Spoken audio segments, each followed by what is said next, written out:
prídu socialisti k moci, vždycky prvé, čo urobia, je, že vyrabujú špajzu. Všetko, čo sa predtým vytvorilo, veľmi rýchlo rozdelia, minú a potom sa zadlžujú. Táto druhá socialistická vláda, vláda Roberta Fica, samozrejme by rada spravila úplne to isté. Ale špajza je prázdna. Vládna špajza je prázdna. Ale to nejakým spôsobom Roberta Fica nemýli.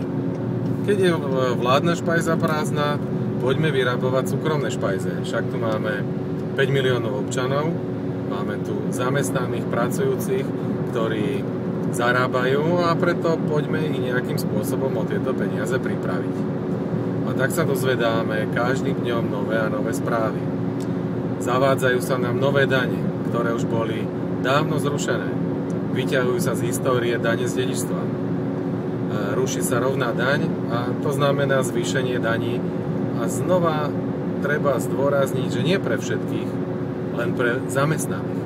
Pre tých, čo pracujú, pre ľudí práce, ktorých Smer vždy tvrdil, že ochraňuje. A samozrejme, keď nestačia dane, tak je tu po ruke financovanie cez majetok občanov, ktorí si ukladali na svojich dôchodkových účtoch peniaze určené na starobu. Takže poďme im zobrať aj tie.